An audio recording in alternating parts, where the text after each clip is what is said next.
La Sociedad Dominica de Medios de Comunicación, Sodomco, presenta A Pensar Más con Rosa María Palacios.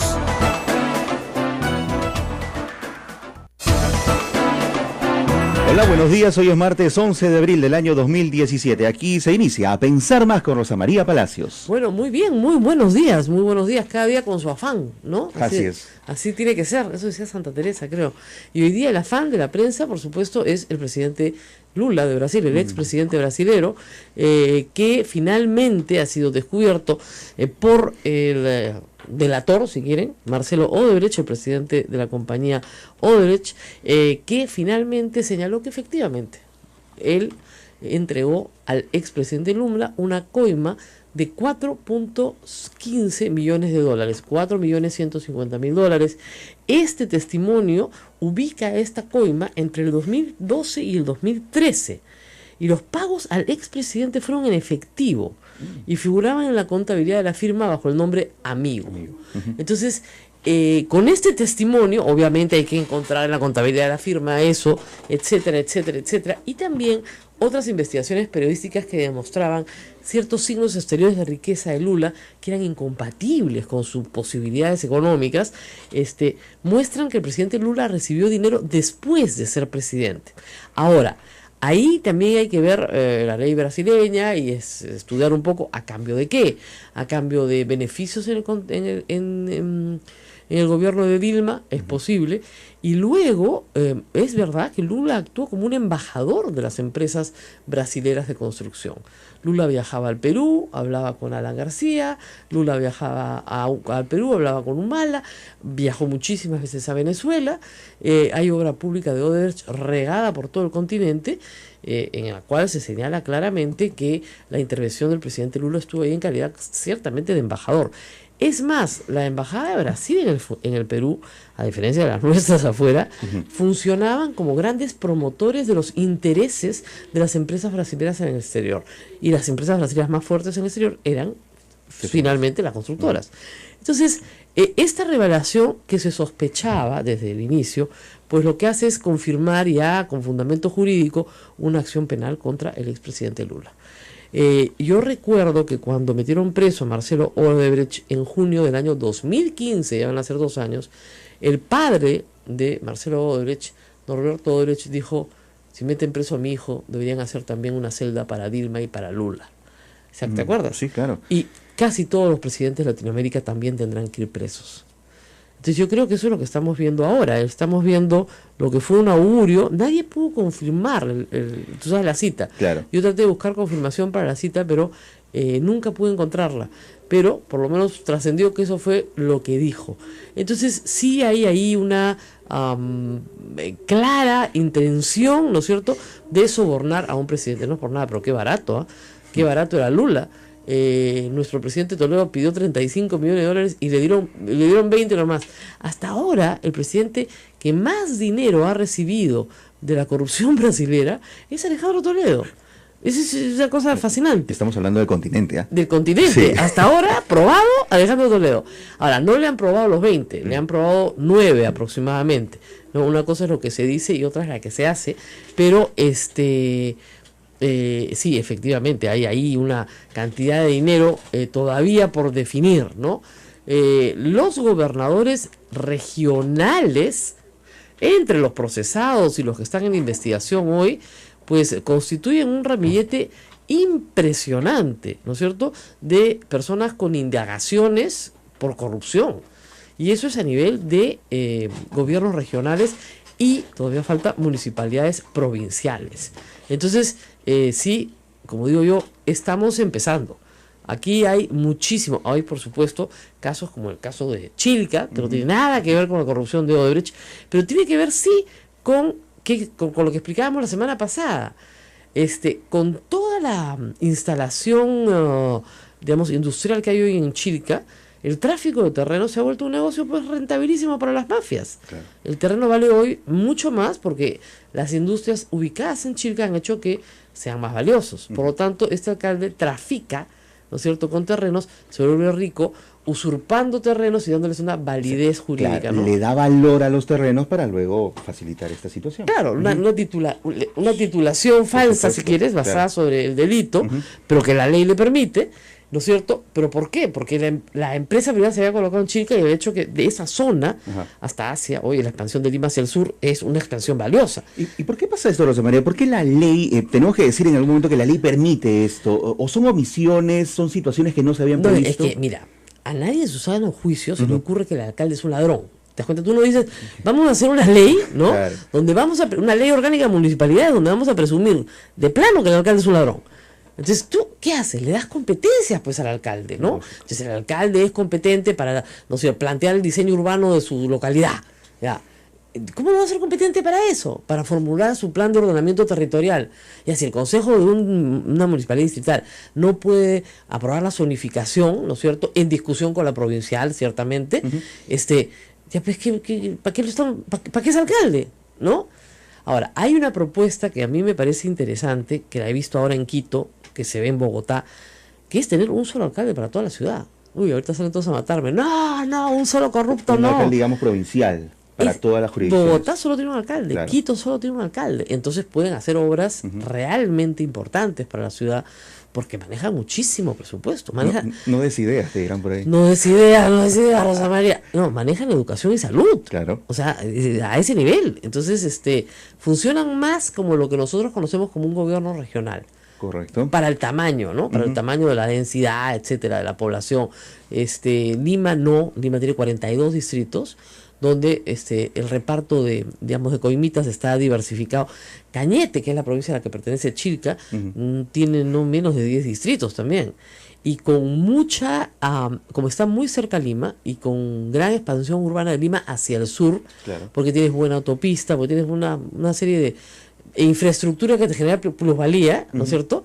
Sí, efectivamente, hay una cantidad de corrupción ahí importante. Yo creo que lo del golpe al alcalde de Chilca es un trabajo muy, muy bien hecho de la policía, que ha durado bastante tiempo, varios meses, y que incluye sicarios, matones, usurpadores de terrenos. El alcalde es solo el brazo, digamos, si quieres, legal de la organización directiva, ni siquiera es el jefe, claro, es el número 2, ¿no? Es impresionante. Bueno, hablando de corrupción, de Marcelo Doich y todas estas cosas lindas, hablemos también de libertad de prensa. La congresista Alejandra Aramayo, ayer tuve la oportunidad de ver despacio el reportaje del reportero Mío Gómez Fernandini en Cuarto Poder. Creo que está en una situación muy delicada, porque efectivamente su delito ha prescrito, pero su coacusado sí fue encontrado culpable y sentenciado, es lo que se ha dicho a poco. Es decir, el señor de la Barra, harto de que lo insultaran, demostró su inocencia, renunció al organismo público del cual él dirigía, y permitió que lo auditaran de arriba abajo. Además, las acusaciones eran terribles. Este era un proyecto binacional que producía truchas, unas truchas muy bonitas, ¿no? Entonces le sacaban unos titulares de "Puno come caca", de verdad, Puno come excremento, porque decía que las truchas estaban pues malogradas, qué sé yo, que comían porquerías. Y luego lo insultaban a él, le decían que colocaba a su familia, que ninguno de sus familiares trabajaba, y que eso lo decía ella, y que había que solventar a toda la familia de este señor. Una barbaridad y media. Ahora, el señor ha podido exhibir un contrato no firmado por él, firmado por ella, donde se le exige pagar 1.700 soles de publicidad, y luego ha exhibido también, una resolución en la cual se sentencia al coacusado de el papá de la congresista y la congresista. ¿Quién era el coacusado? El anterior director, que había aceptado durante 5 años pagar las coimas. Y el codirector dice que efectivamente había pagado durante 5 años coimas. Y se le sanciona. Es decir, se le establece una pena. Los otros dos no iban a las citaciones, fueron declarados reos contumaces, hicieron toda estrategia típica, ¿no es cierto?, para dilatar y luego pedir la excepción de prescripción. ¿Ya? Entonces, la señora Aramayo dice, ¿cómo me puede denunciar 1 año después de que lo empecé supuestamente a difamar? Bueno, porque tienes que juntar, pues, justamente, limpiar tu nombre, claro, y luego regresar por la persona que te ha insultado. Muy valiente el señor puneño. Y ahora lo que informa la República es que el entonces jefe de salud en Puno también fue agraviado. Agraviado una y otra vez, no denunció porque sabían, y lo que me decía el señor Ibarra, es que no iban a perder porque eran gente muy poderosa en Puno. Ahora, una cosa que no entiendo, la señora Aramayo es congresista por Arequipa, ¿no? Sí. Pero toda su actividad profesional es puneña, pero en fin, ex gerente de salud da la cara y acusa al congresista a Aramayo, me extorsionaron. Ureta afirmó que pretendían que pagara 5.114 por publicidad no contratada. Como me negué, me difamaban hablando pestes de mí. Eso me dolía. En 2001 los denunció ante América TV por chantaje y extorsión. 13 años después lo buscaron para que se retracte. No lo hice, estaba indignado. Canal 4 cortó el contrato con estas personas en el año 2004, cuando el caso del señor de la Barra ya estuvo, o sea, por lo menos a uno ya lo habían sancionado, claro. Entonces ahí cortaron toda comunicación. Que ya había pruebas de que existía desde Lima, Hildebrand mandó un equipo para conocer esta historia, la sacaron en Latina. Y al conocerse la historia, Canal 4 cortó el contrato con Aramayo. Así que con Aramayo padre y Aramayo hija, porque la hija era la conductora y la que se salía a decir barbaridades y a la que enviaban a cobrar. Y ahí se ve claramente en el reportaje de Canal 2 que ella está muy nerviosa cuando llegan los periodistas de Lima, ¿no? Pero porque sabe que se están perdiendo el contrato con América Televisión. Claro. Eran la filial de América Televisión, imagínate tú. O sea, tenías tremenda marca. Entonces resulta paradójico que ella diga que está siendo víctima de un sicariato. ¿Cuál sicariato? Sí, digamos, la experta en sicariato periodístico es ella. Pero, digamos, a veces pasa eso, ¿no? Claro. El que habla mucho usa los términos, los psicólogos lo llaman acto fallido, ¿no? Los términos la traicionan, o sea, utiliza los términos. Miren, yo he sido víctima de una cantidad de gente hasta remunerada, ¿ya? En el gobierno aprista. Y yo sé quiénes son y dónde están, y todo el mundo sabe quiénes son y dónde están. Y sí sé lo que es. O sea, no es fácil. Para nadie es fácil que tu nombre salga todos los días en el periódico atado a una serie de mentiras.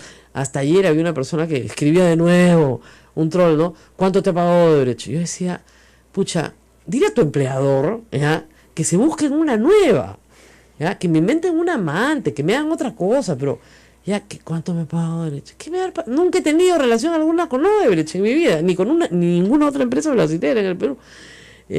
Brasilera, constructora o no constructora, o sea, de ninguna naturaleza.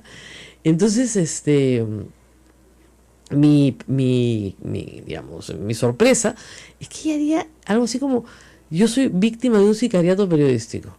Lo que ha hecho la prensa es investigar qué tanto interés puede tener una persona que ejerció el periodismo y ahora es política en establecer una ley que es una ley de control de medios de prensa absolutamente violatoria de la Constitución. Porque hay un artículo en la Constitución, ese librito chiquito tan simpático que ustedes pueden leer de vez en cuando, que dice: toda persona tiene derecho a fundar un medio de comunicación. No dice toda persona que diga el Ejecutivo, no dice toda persona que señalada por el Legislativo, no dice toda persona, no, toda persona, y toda persona pues es toda persona, puede fundarlo. Ahora, la única cosa que el Estado sí puede hacer es no entregar las frecuencias del espectro radioeléctrico a las personas que no cumplan con los requisitos establecidos por la ley, que obviamente no pueden ser requisitos discriminatorios, ¿no? Claro. Pero si cumplen los requisitos establecidos por la ley y se concursa y se licitan las frecuencias, cosa que no se hace, pues se dan a dedo, en ese sentido sí podría haber algunas restricciones. ¿Aún cuando esa licencia ya ha sido otorgada a un medio? No. Me refiero a nuevas licencias que puedan salir eventualmente. O sea, si tú no cumples con la ley de radio y televisión, el Estado tiene derecho a sancionarte. De la misma manera, si tú quieres solicitar una nueva frecuencia, pues, suponte en una región del país donde hay espacio para más frecuencias, pues tendrás que cumplir los requisitos. Pero lo que plantea esta señora es que nadie puede fundar un medio de comunicación, incluye la prensa escrita, sobre la cual el Estado no tiene ninguna competencia en materia regulatoria, porque no administra nada. O sea, y es más, nosotros estamos pidiendo en una acción de amparo que se regule la concentración, porque eso sí está en la Constitución en el artículo 61, y de eso esta señora no habla nada. Eso no les interesa, y eso es lo más grave, ¿no? Quieren que los acusados y sentenciados ya por corrupción no sean propietarios de medios de comunicación. No estudiaron derecho penal, para empezar. Un sentenciado que culmina su condena, se le borran los antecedentes penales. Ya no tienes, ya cumpliste, pues. Ya pagaste con la sociedad. Claro. Ya pagaste con el Estado y la sociedad. Entonces no te pueden restringir ningún derecho, y menos la libertad de expresarte. Les pongo un ejemplo bien simplón, pero para que tengan una idea. Bajo el esquema nacional Amayo, Yehude Simón no podría tener un medio de comunicación. ¿Ya? Y ha sido indultado. Fue sentenciado, sí, por delito de terrorismo, ¿no es cierto? Ellos solo incluyen, por supuesto, los delitos de corrupción de funcionarios. Digamos, no sé, de repente tienen miedo que Montesinos funde un medio, no lo sé, ¿no? Pero solo Ahora, es evidente que esto era contra José Graña y contra el comercio, no tenía otra explicación. Por eso incluía a los investigados. Querían obligar a José Graña a vender sus acciones a terceros miembros de su familia. Y sabemos de la amistad franca de un miembro de la familia Miro Quesada con Keiko Fujimori, que es Martha Meyer.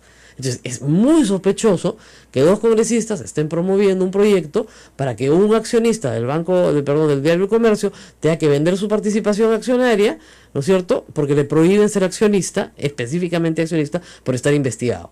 Luego borran lo de investigado, pero esa era la intención. Presión. Pero de la misma familia. Claro. Es que te juro que uno lo lee y dice, esto es perverso, esto no puede ser posible. O sea, querían obligarlo a vender sus acciones. Y ellos, por un pacto dentro de la sociedad de comercio, tienen derecho de preferencia entre los que son parientes. ¿Se apruebe o no la ley? No, por estatuto. Ah, okay. Por estatuto tienen que venderlo, entonces tendría que haberle vendido a sus hijas. Ya, no hay problema, anticipo legítimo. Pero creo que ese no era el propósito de las personas que están detrás de esto, ¿no? Además de fastidiarlo, ciertamente, ¿no? Pero es una venganza, claramente. Y obviamente la ley es inconstitucional. O sea, primero, si la mayoría fujimorista aprueba este mamarracho sin el voto de Kendi, eso está clarísimo, el Tribunal Constitucional debería, pues, derogarla más o menos ipso facto, ¿no? Pero no solamente eso, sino que si el Tribunal Constitucional no la deroga, pasa pues a la Corte Interamericana para hacer el papelón que siempre hacemos en la Corte Interamericana, y por supuesto que la derogan, ¿no? Claro. Además, si yo no quiero ver el canal de televisión de un corrupto, no lo veo, pues, ¿no? Por eso yo no veo Panamericana, pues, porque sé que el dueño sigue siendo el señor Schutz, papá. Entonces me parece que hay un cierto, sí, efectivamente, sesgo a favor del fujimorismo al que sirvió el señor Schutz, papá, y sigue sirviendo. Listo. Entonces esa es mi opinión personal, simplemente decido no ver ese canal. Ya está. Pero si yo creo que la acusación contra una persona, por ejemplo en el caso de Yehude Simón, es falsa, ya, yo no veo por qué un delito indultado pueda ser, ¿no es cierto?, una causa para la cual una persona no pueda fundar un medio de comunicación. Así de fácil. Cuando crees en la libertad, crees, pues. Cuando no crees, no crees. Así es. Nos vamos a la pausa, tenemos mucho por conversar el día de hoy. Vamos a hablar de educación y de los resultados de la encuesta Censal, una encuesta muy importante, este censo que se realiza a miles de alumnos en todo el país para ver sus avances, que es lo más importante. Y hay buenas noticias, bueno, hay noticias no tan buenas, pero las noticias en matemáticas son realmente muy buenas. Vamos a una pausa y volvemos. Así es, también en esta edición, Rosa María, estaremos con el ex congresista Mesías Guevara, que es presidente de Acción Popular, para hablar sobre este partido político. Muy bien, acá me preguntan, ¿comentaste sobre el crimen Yataco?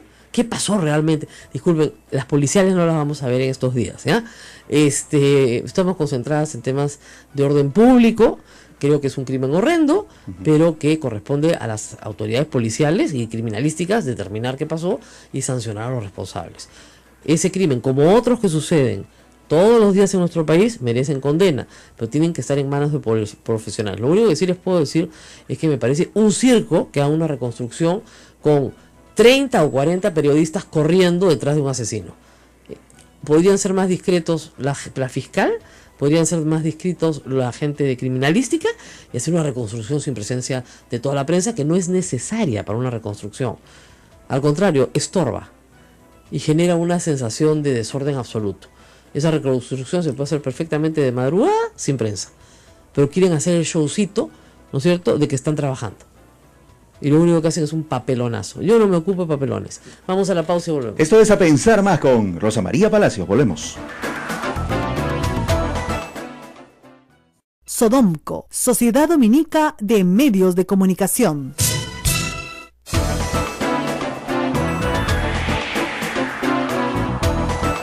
Continuamos, esto es A Pensar Más con Rosa María Palacios. Bueno, muy bien, estamos aquí comentando las noticias del día, que no son pocas, la verdad es un día lleno de... Y también efectivamente la fascinación que tienen ustedes por las policiales, ¿no? Las policiales son buenas historias si se cubren bien, pero yo creo que hay algunas cosas que se cubren bastante mal y mejor concentrémonos en noticias más importantes para usted. Todos los que tienen hijos en el colegio quieren saber si a sus hijos les está yendo bien, si están aprendiendo, si el colegio, el estado al que van es bueno, es malo. Y por esa razón vamos a conversar con la viceministra de Educación, Liliana Miranda. La unidad de medición de calidad del Ministerio de Educación ha emitido ya los resultados de la encuesta censal para matemáticas y comprensión lectora del año 2016. Señora viceministra, muy buenos días. Buenos días, Rosa María. Bueno, primero vamos con las buenas noticias, matemáticas. Yo tengo aquí los cuadros y efectivamente hemos reducido bastante, pero bastante, el nivel de niños que están en el nivel insatisfactorio a nivel nacional o en inicio, ¿no? El inicio de aprendizaje está en 28.6, 37.3 están, estoy dando cifras nacionales, en proceso de aprendizaje y 34.1 están ya con el nivel satisfactorio en matemáticas en segundo grado de primaria a nivel nacional.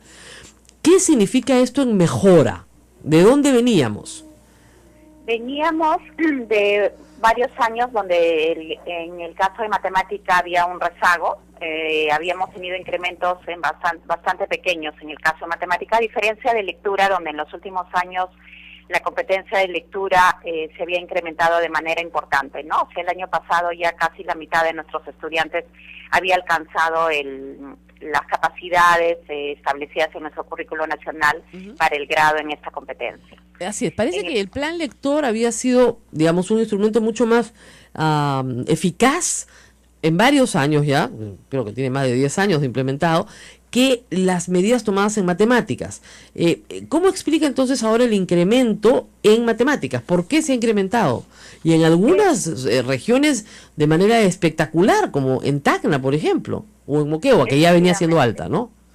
Sí, ya venía siendo alta, sobre todo en los departamentos del sur. Probablemente el enfoque de matemática supone un enfoque de resolución de problemas, que es más bien el enfoque moderno de las matemáticas, no está centrado en las operaciones, como tradicionalmente se hacía, y por lo tanto eso implicaba también un dominio más o menos competente de los estudiantes, eso es lo que se requería en términos de la lectura, ¿no? Y sobre todo que los estudiantes entendieran la situación que se les estaba planteando, la pudieran reflexionar a partir de eso y establecer qué operaciones, qué estrategia matemática deberían utilizar. Claro, viceministra, entonces, una buena comprensión lectora permite resolución de problemas en matemática. Si hay mala comprensión lectora, es imposible resolver problemas en matemática. Exactamente, exacto. No solamente para la matemática, y esa es la importancia de la lectura como una competencia transversal y que debería, en verdad, no solamente limitarse a su función en el aula y en la escuela, sino más bien debería tener una función social en el país, ¿no? Porque creo que no solamente ayuda a la mejora de aprendizajes en otras áreas, por eso tiene una función importante y transversal, sino también ayuda a otras cosas como el ejercicio de la ciudadanía, ¿no? La lectura es una competencia bien importante, en verdad. Ahora, vamos a matemáticas. La última encuesta fue hace 2 años, ¿es cierto? ¿El 2014? No, esta evaluación se lleva cada año. Cada año, ok. Anualmente, sí. Muy bien. Estamos en el nivel satisfactorio 34.1. ¿En cuánto estábamos el año pasado? El año pasado estábamos en 26%. Es un salto grande, 8 puntos para un año. 7 puntos. Sí. Así es. Hay digamos, la pregunta que siempre es importante, ¿no? No son los mismos alumnos los que están en segundo grado de primaria, así que efectivamente. No es que hayan aprendido a dar el examen. Pero hay la preocupación de que los profesores sí hayan aprendido a dar el examen y preparen a los niños para el examen. ¿Cómo combatir eso? Sí, cuando aparecen estas evaluaciones censales cuya idea o cuyo propósito es, digamos, poder monitorear el avance de los aprendizajes y su carácter censal supone la devolución de resultados a todos los actores educativos para que en el marco de la competencia de cada uno puedan tomar decisiones. Ciertamente también, y esto está documentado en la literatura internacional, aparecen algunas malas prácticas como las que usted señala, ¿no? A veces algunos docentes entienden esto, que la idea es entrenar a los estudiantes. Claro. Ahí sobre eso quisiera comentar dos cosas. Uno es que la prueba evalúa más bien habilidades, ¿no? No incorpora, digamos, contenidos que los estudiantes puedan repetir o puedan memorizar. Así es. Sí, por ese lado la prueba, digamos, es consistente con el nuevo enfoque de competencias de nuestro currículo nacional, y lo que modernamente, digamos, es hacia lo que se apunta, que los estudiantes desarrollen habilidades en un tiempo donde, digamos, los conocimientos varían cotidianamente y muy rápidamente, ¿no? Pero por otro lado, en el Ministerio de Educación también cada vez estamos más cautos y haciendo, digamos, la difusión necesaria para que estas malas prácticas como las del entrenamiento no se masifiquen, ¿no? Porque la idea sería que los estudiantes puedan dar esta prueba sin necesidad de estar siendo sometidos a pruebas rutinarias que sabemos que en algunas escuelas se hacen, ¿no? ¿Usted se acuerda cuánto era el porcentaje de en matemáticas la primera vez que se midió censalmente en Perú? Era 7%. 7%. En el año 2007 solamente el 7% de los estudiantes que era dramático. Desarrollaba los aprendizajes para esa competencia. Esta prueba no es la misma que la prueba PISA, pero no tiene los mismos objetivos, pero también el PISA produce otros indicadores, pero lo interesante es que saltar de 7 a 34 en una década implica que ha habido un trabajo, ¿no es cierto?, en los últimos 10 o 5 años que tienen que ver efectivamente con el mejoramiento de las capacidades de los profesores. Más totalmente. Que los alumnos siguen pasando a tercer grado primaria, ¿no es cierto? ¿Se ha invertido en el profesorado, cree usted? ¿Y ese puede haber sido un elemento clave en ese mejoramiento? Es definitivamente uno de los elementos más importantes. Nosotros hemos implementado en el país, como sabe Rosa María, una carrera pública magisterial, y que además que creo que es importante señalar lo que es como una política que ha pasado por varios gobiernos, es una política de Estado, y a diferencia de otros países incluso de la región, venimos implementando esta carrera pública donde nuestros docentes hace varios años entran a la carrera a través de un proceso meritocrático, a través de evaluaciones, y también en los 2 últimos años ya se han llevado evaluaciones para el ascenso, para el acceso a un cargo directivo, y este año también vamos a empezar incluso con las evaluaciones de desempeño, que van a ser evaluaciones en el aula, que van a permitir saber cómo están los estudiantes los docentes y poder retroalimentar su función en el aula mismo, ¿no? Que era una cosa también que los maestros nos habían venido reclamando hace tiempo, que sean evaluados donde ellos hacen su trabajo, que es en el aula, ¿no? Ahora, ustedes no hacen de repente esa correlación que yo la hago más políticamente, ¿no? Pero en aquellas regiones donde hay serios problemas de corrupción, serios problemas con sus gobernadores, los índices de matemática en inicio, o sea, los índices más bajos de aprendizaje son más altos. Por ejemplo, y es clarísimo en Loreto, ¿no es cierto? Es una región donde el 54% de los estudiantes, 56% recién están en inicio. O sea, no entienden nada. Y luego tenemos departamentos claramente bajos, como Ancash, está clarísimo, Cajamarca, clarísimo, ¿no es cierto? Esos son casi los peores. Huánuco, ¿no es cierto? También. Entonces, ahí donde no hay orden, la Libertad, el mismo problema, ¿no es cierto? Aquellos, y finalmente sí, tenemos, Ucayali, ¿no es cierto?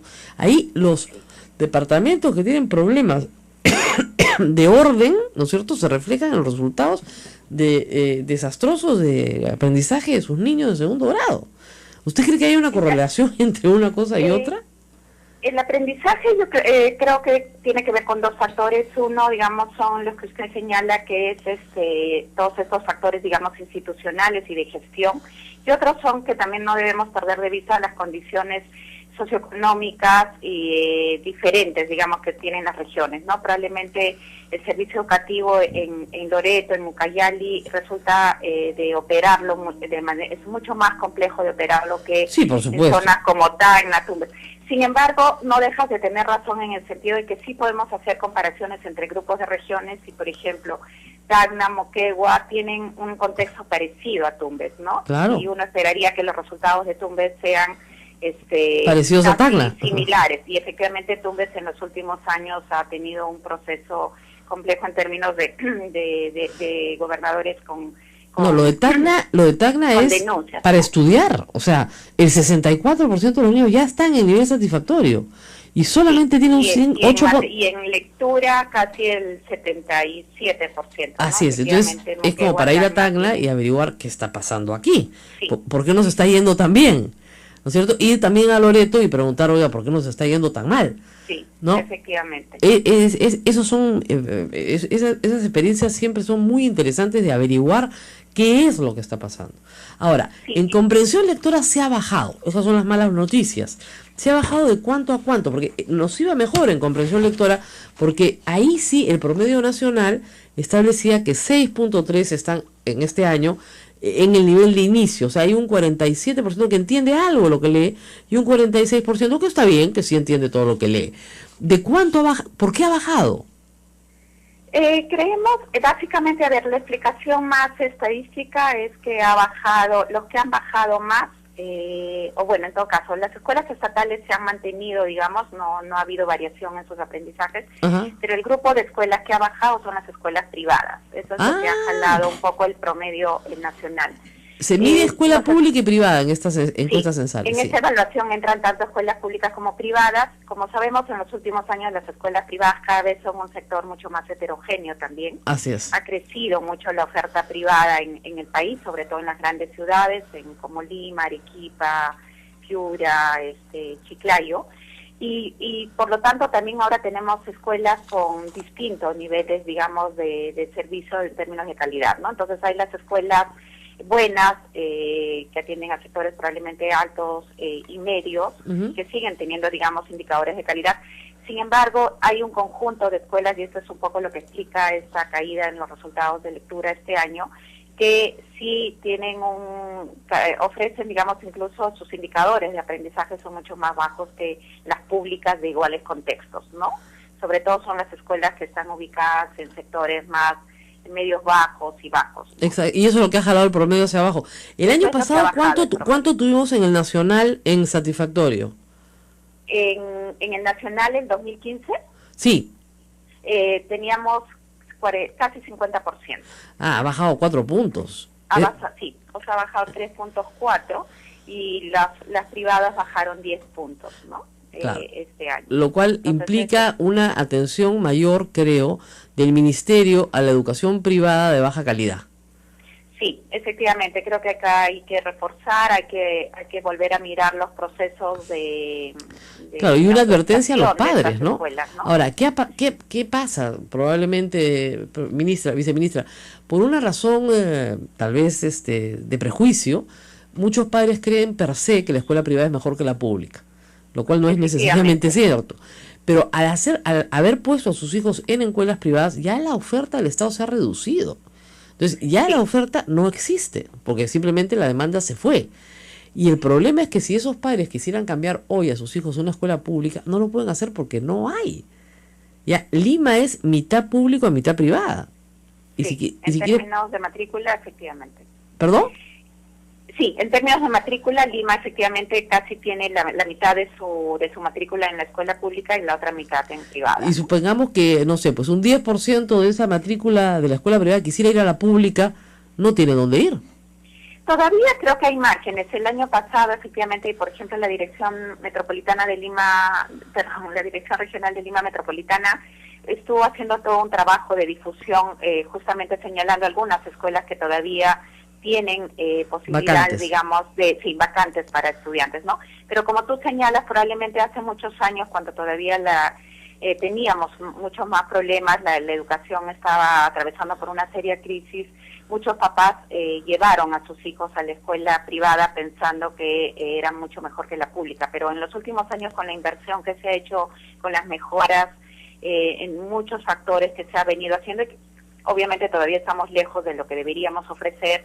Creo que es momento también de que los papás puedan repensar esta decisión y en todo caso reevaluar el tema, digamos, de cuando sienten que la escuela privada no le ofrece el servicio de calidad, ¿no? Yo he tenido, atentos a eso. Mis hijos están todavía en la escuela y han sido censados ambos, y me han devuelto los resultados.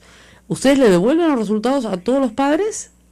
Sí, se le devuelven los resultados a los padres. Justamente esa es la idea de tener una evaluación censal lo que busca es devolverle resultados a todos los actores que de alguna manera tienen algún tipo de influencia en el aprendizaje de los estudiantes, y entre eso obviamente el rol del papá es importante. Claro, y ahí viene una discusión, ¿no? O sea, las culpas. ¿Quién tiene la culpa, la escuela o mi hijo? Porque obviamente la escuela va a decir, no señor, es su hijo, pues, lo que la altura no da, la Salamanca no lo presta, pues, ¿qué vamos a hacer? Pero no, o sea, se supone, ¿no, doctora, que todo niño debería estar en el nivel satisfactorio? Se debería. Eso es a lo que aspiramos, efectivamente. Y ahí, claro, un poco lo que se pone en los informes es tratar de hacer pensar que todos, digamos, podemos hacer algo, ¿no? Desde la casa, desde la escuela, desde el rol que le compete también al director, al docente, pero también al padre de familia, de mirar, monitorear. Claro, pero si yo mando a mi hijo a la escuela, claro, pero si yo mando a mi hijo a la escuela y me vuelven un reporte de una evaluación donde dice que mi hijo no ha aprendido nada y no entiende nada de lo que leo, lo primero que tengo que pensar es que en la escuela algo anda mal. No, pues no lo voy a estar, igual, sobre todo si lo estoy mandando a una escuela privada que pago. De acuerdo, por los dos lados, ¿no? Porque también es importante todo este apoyo socioemocional, digamos, de interés, de promover el interés, la motivación de los estudiantes, ¿no? Y creo que también la familia cumple un rol importante, ¿no? Pero efectivamente, si los papás reciben un reporte, lo primero es ir a la escuela y averiguar qué está pasando, ¿no? Así es. Y, por ejemplo, es lo que pasa, creo que en matemática. Lo que sí hemos visto en muchas escuelas de estas que no tienen buenos resultados, por ejemplo, los libros de matemática, uno fácilmente los libros que usan en ese tipo de escuelas, hemos visto que están están desde el enfoque más tradicional de las operaciones, ¿no? O sea, digamos, todavía no han asumido el enfoque de resolución de problemas. Probablemente también por eso, en el caso de matemática, haya todavía un rezago en este tipo también de escuelas, ¿no? Bueno, muy bien, señora viceministra, buenas noticias, como digo, pero malas, y ya sabemos dónde está el problema. Está en la escuela privada, probablemente en la escuela privada limeña y de grandes ciudades, que ha jalado el promedio de comprensión lectora hacia abajo. Por si acaso, todo lo que están preguntándome si este examen se hace a congresistas, no se hace a congresistas. Ojalá se hiciera, nos encantaría ver los resultados con devolución al pueblo. Para que se den cuenta que no da el censo estudiar, ¿no? En el ministerio quisiéramos más bien, justamente una de las cosas que estamos pensando hacer para que, bueno, esperamos que el próximo año este resultado de lectura continúe con el progreso que tenían en los últimos años, que en verdad hay que pensar también la lectura como lo que comentábamos al inicio de esta entrevista, ¿no? O sea, como que tenga una función social, que salga más de la escuela, y en eso creo que ayudaría además, mucho que los congresistas, en lugar de, más bien no señalen que leer hace mal, sino más bien todo lo contrario, ¿no? Eso es verdad. Felizmente el congresista se ha disculpado, ¿no? Pero felizmente se ha disculpado, pero de verdad es una barbaridad decirle a alguien que leer hace daño cuando leer es probablemente lo que salva tu vida, ¿no? O sea, muchas veces. Sí, para muchas cosas. Y sobre todo para ejercer la ciudadanía, para que tengamos un país mucho más sólido en términos democráticos, ¿no? Así es. A mí me encanta leer, he leído toda mi vida y crecí en una casa donde no me dejaban ver televisión. O sea, que me obligaron a leer. Genial. Genial. No solamente eso. Señora viceministra, muchísimas gracias por contar la anécdota después. Gracias, señora viceministra, por estar con nosotros esta mañana. Yo siempre lo cuento y la gente no me cree. A mí no me dejaban ver televisión día de semana. Entonces todo el colegio comentaba, y menos telenovelas, que a mi madre le parecían una cosa pues, absolutamente innecesaria, ¿no? Deforman la mente, me acuerdo. Entonces, como no había nada que hacer, y en mi casa había una buena biblioteca, había mucho para leer. Claro. Y en eso sí no me ponían restricciones. O sea, yo creo que leí La Ciudad de los Perros cuando tenía 15 años, o sea, o 14, o sea, puedes leer lo que te dé la gana, pero eso sí, no ves televisión. Y un buen día la televisión se malogró para siempre. Y me recuerdo haber dicho, mi papá dijo, ¡ay, qué bendición! Magnífico, esas televisiones de tubos, ¿no? Como que tenemos acá en el museo, digamos. ¿Ya? Entonces, de repente, qué bendición. Oye, durante 2 años ni siquiera hubo televisión en la casa. A mi pobre hermana menor le dio hepatitis y ya se compadecieron y compraron un televisor blanco y negro. ¿Por cuánto tiempo han estado sin televisión? 2 años fácil. Fácil, eso es imposible en esa época. En esta época es imposible, ¿no? En mi casa hoy hay 6 televisores. Además, como les explico siempre a mis alumnos, ¿no? En mi casa y en la casa de sus padres había un televisor, uno, donde la familia se reunía alrededor del televisor, digamos, los padres tenían el control absoluto de lo que se veía en televisión. Y si papá quería ver el noticiero, mala suerte, toda la familia veía el noticiero. Se acabó el asunto, ¿no? Entonces, había mucho más unidad familiar, si quieren, y la televisión empezaba a las 12 del día con el himno nacional y terminaba a las 12 de la noche con el himno nacional, era en blanco y negro, y tenía mucha, por ejemplo, nosotros vimos mucho anime japonés. Yo crecí con los Tres Espaciales, después Meteoro, todo eso era japonés, ¿ya? Entonces había poco que ver, pocas horas para ver, porque sí nos daban permiso el sábado y el domingo, pero no programas así inadecuados.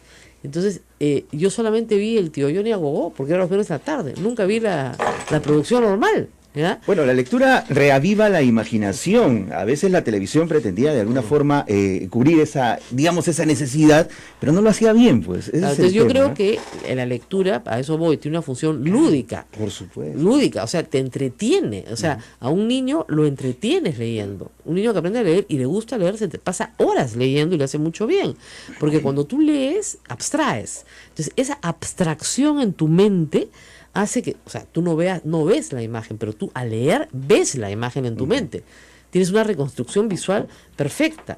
Tan es así que cuando después, por ejemplo, ves la película de un libro, dices, mira, sí, se parece mucho A lo que imaginé. O no, que mal logrado, no tiene nada que ver con el libro, ¿no? Que es lo Entonces, que siempre se comenta. siempre. hay una crítica siempre, ¿no? Entonces, ¿por qué? Porque tú tienes que desarrollar la imaginación a través de la lectura. Entonces, es imposible que la lectura haga daño o que genere enfermedad. Por favor, ¿ya? La lectura no enferma. La estupidez sí no se cura. Nos vamos a una pausa y volvemos. Volvemos, ya está con nosotros el presidente de Acción Popular, Mesías Guevara, para hablar sobre este partido político. Eso, tras la pausa.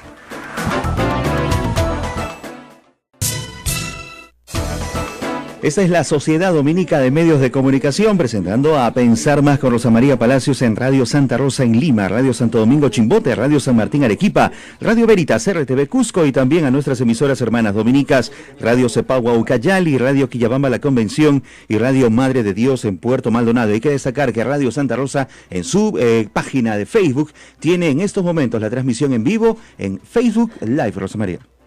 Así es. Nos ven por todas partes, ¿ah?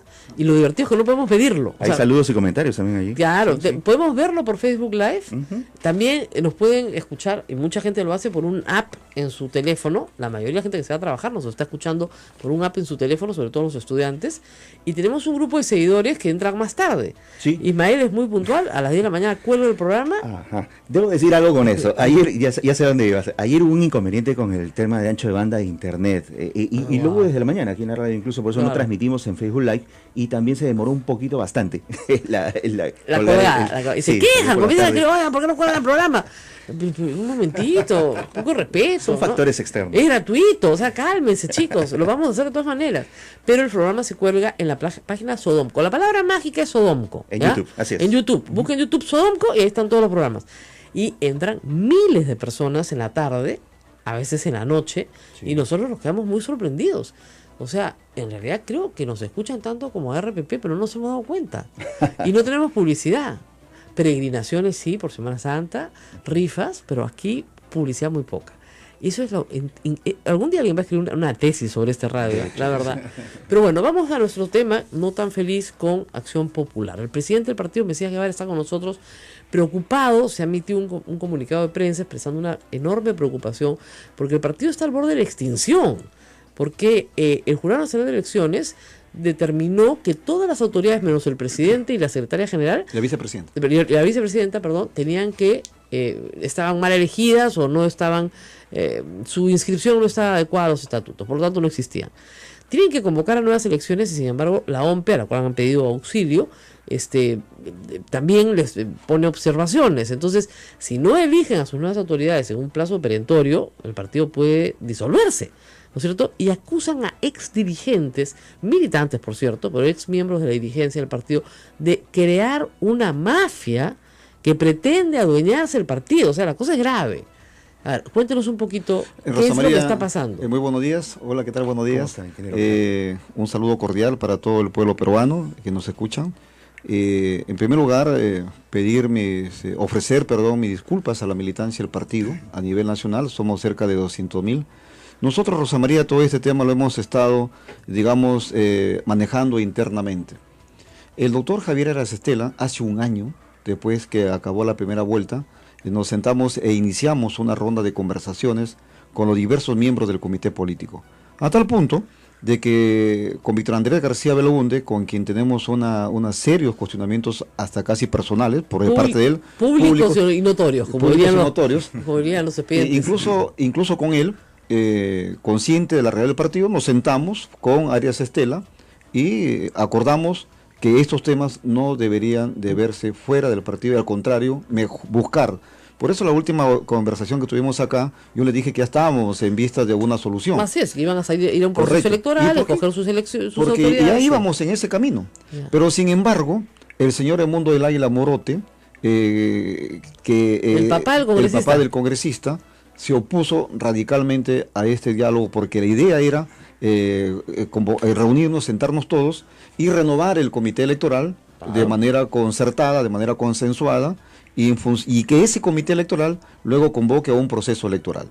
Nosotros queremos elecciones, porque eso es nuestro espíritu. Eso es lo que elecciones Fernando de la elecciones internas. Además, lo que dice la ley, es lo que hay que hacer. Dice la ley. Y sin embargo, este señor Edmundo del Águila Morote se opuso, incluso desairó al propio Javier Arias Estela. Le dijo, estábamos en el comité político, le llamó él personalmente, le dijo, te estamos separando, no voy. Comencé a llevar, no quiero conversar. Mañana voy a tu despacho a las 12. Y llegó el doctor Arias Estela esperándolo al mediodía y nunca llegó. Bueno, ok. Entonces, ¿y por qué? Porque precisamente ellos tienen un proyecto personal, lo cual es válido, no critico, pero sí critico las artes, sí critico los medios. ¿El proyecto personal cuál es? El proyecto personal es... ¿El quiere ser presidente de la Acción Popular? No, él ya fue presidente, ha sido secretario general en su momento también, y fue vicepresidente con Javier Álvaro Orlandini, y incluso ellos andan diciendo que nosotros nos queremos perennizar en el cargo. Pero fíjese, María Rosa María, yo he sido elegido del 2014 hasta el 2018. Rafael Vázquez ha sido elegido del 2015 hasta el 2017. O sea, ¿quién se está perennizando en el cargo? Nadie. Pero sin embargo, ellos de manera malintencionada salen a decir que nosotros queremos quedarnos, entornillarnos en el cargo. Eso es falso. Es él que tiene un proyecto personal. En primer lugar, lo que él quiere hacer es que su hijo sea secretario general nacional del partido. En primer punto. Siempre ha promovido a su hijo, el señor. Siempre, de manera, o sea que por eso cuando hay un debate en el partido, para nosotros su hijo no cuenta, por más congresista que sea. Siempre está el padre. Claro. ¿Y por qué? Porque él lamentablemente no tiene el peso, no tiene la... Yo me acuerdo cuando postuló a la alcaldía de Lima, yo le hice una entrevista que la gente me ponía en Twitter, por favor, Rosa María, ten piedad. Pobre. No, si te dijo que en Lima quería hacer una marginal. Sí. Fue terrible. Entonces yo le dije, ¿por el oeste o por el este? Creo que me dijo por el oeste. Le dije, el oeste está el Océano Pacífico. No, fue terrible. Sí, entonces, fíjate que... La marginal de Lima, sí me acuerdo. Sí, luego la marginal de Lima. Fue espantoso. Pero sí, claro, no tiene el peso y tal vez el padre quiere promover al hijo, pero si la mayoría... Eso es válido. Así es, por eso le digo, eso es válido. Pero no las formas como lo quieren hacer. Pero si la mayoría no va a estar de acuerdo, pues no está de acuerdo. Claro, entonces y por eso nosotros queremos, en la mayoría del comité político, en primer lugar queremos un comité electoral imparcial. Bueno, pero ¿qué obstáculo puede haber si la mayoría están de acuerdo? No, ninguno, simplemente que el comité... lo que pasa es de que queremos que sea consensuado. Ya. Pero queremos que sea consensuado. Bueno, pero ya no se puede. Por eso nosotros estamos saliendo ya a decir, un momentito, ya no se puede, no se pudo, y vamos a decir las cosas como lo que viene ocurriendo realmente en el partido, porque curiosamente, el que impulsó precisamente para que la inscripción de Rafael Vázquez y el Comité Ejecutivo Nacional sea revocado del Jurado Nacional de Elecciones, fueron ellos, los congresistas, liderados por Edmundo del Águila Herrera, en la que incluso la última vez estuvo conversando con la secretaria general del Jurado Nacional de Elecciones. ¿Por qué? Porque lo curioso es lo siguiente, el jurado revoca la inscripción del ROT, pero luego le dice, ¿sabes qué? Y el ROT le manda a Rafael Vázquez, reinicie su proceso de reinscripción cumpliendo con las observaciones que le ha hecho el Jurado Nacional de Elecciones. Muy bien. ¿Y cuál es la observación principal que hace el Jurado Nacional de Elecciones? Le dice a Rafael Vázquez, oiga, usted no ha presentado el acta del Congreso en la cual fue elegido. Muy bien. Y esa acta nunca va a existir. ¿Por qué? Porque en el partido elegimos a los dirigentes a través del voto directo, secreto y universal. Bueno, pero hay un acta de escrutinio. Hay acta, sí, y eso se ha presentado. El acta de escrutinio. Claro, hay el acta, pero no de un congreso. como lo pide el Jurado Nacional de Elecciones. Claro, no hay Congreso. Es una tontería lo que le están pidiendo. Correcto, no tontería. O sea, claro que pide algo que no existe. ¿Por qué no impugnan esa Eso decisión? estamos. Entonces, ya estamos otra vez a la audiencia, fue hace 15 días, porque el ROT muy audazmente ha dicho, ¿sabes qué? Yo te quiero escribir, pero no puedo porque te están pidiendo, en la sala plena te pide un acta de tu Congreso. Y eso no existe, así que lo resuelvan, porque como esto lo piden, que lo resuelvan ellos. Muy bien. Y entonces, y ahí ha ido el congresista de Mundo del Águila a presionar a la secretaria general, diciendo cómo puede ser posible que se presten a ese juego. Entonces la secretaria dijo, un momentito, no nos prestamos a nada, lo que pasa, tenemos que resolver. Entonces, presionando al Jurado Nacional de Elecciones. Claro, ¿por qué le convendría a estas personas que ustedes pierdan la inscripción? No entendemos, porque eso es como dispararnos a los pies. Claro, ellos no podrían volver a postular, es una tontería. Incluso, Rosa María, es bueno que se sepa que este año tiene que haber elecciones sí o sí. Claro, porque si no, ahí sí pierde la inscripción. Claro, sería falta frente a la ley. Tiene que haber sí o sí. Ahora, usted denuncia también malos manejos económicos. El secretario general, Rafael Vázquez Negra, en su momento, me presentó un informe en la que el una señor... pequeña auditoría de lo que había recibido. Nosotros recibimos fondos cuando hay un proceso electoral de las inscripciones, de las costas. Por ejemplo, claro, en esa oportunidad hubo ingreso de las planchas presidenciales, hubo ingreso de los candidatos al Congreso a nivel nacional, y eso generó un buen ingreso para el partido. Claro, que fue algo así como $150,000. 116,000 soles, que fue manejado de manera irregular por el señor Alan Kessel del Río, generando cheques. Pero si él era secretario general. No era ya. Su mandato de él acabó el 9 de noviembre del 2016. ¿Ya? Ya no era secretario general. ¿Y hasta cuándo gira cheques? Cheques los gira hasta enero de este año, del año 2016. Bueno, o sea, el 2015, perdón. Claro, pero no estaba en un periodo de transición hasta que se inscribieran firmas. Es que lo otro ya estaba escrito, O sea, las firmas ya estaban escritas en el banco. Claro, en el banco no, pero él no podía ya girar. No, pues lo que pasa es que ahí sí tienes que hacer una transferencia. ¿Qué pasa? Paralizas al partido hasta que se inscriban nuevas firmas en el banco. Pero nosotros incluso le mandamos una carta notarial que nos diga, oye, has utilizado, pero ¿en qué lo has utilizado? Y luego él gira cheques a ese entonces a una señora Natalia Alzamora, que ahora es secretaria del despacho de Mundo del Águila. Y luego gira un cheques al señor Carlos Bazán Sender por un monto de 15,000 soles, quien tampoco rinde cuentas. O sea que no han rendido cuentas. No han rendido cuentas de este dinero. Y ahora ahí he leído en Exitosa al congresista Víctor Andrés García Belaúnde decir que este tema ya se vio y que ese dinero fue autorizado para invertir o gastar en la campaña de los candidatos al Congreso. ¿Puede ser? Ya puede ser, está bien.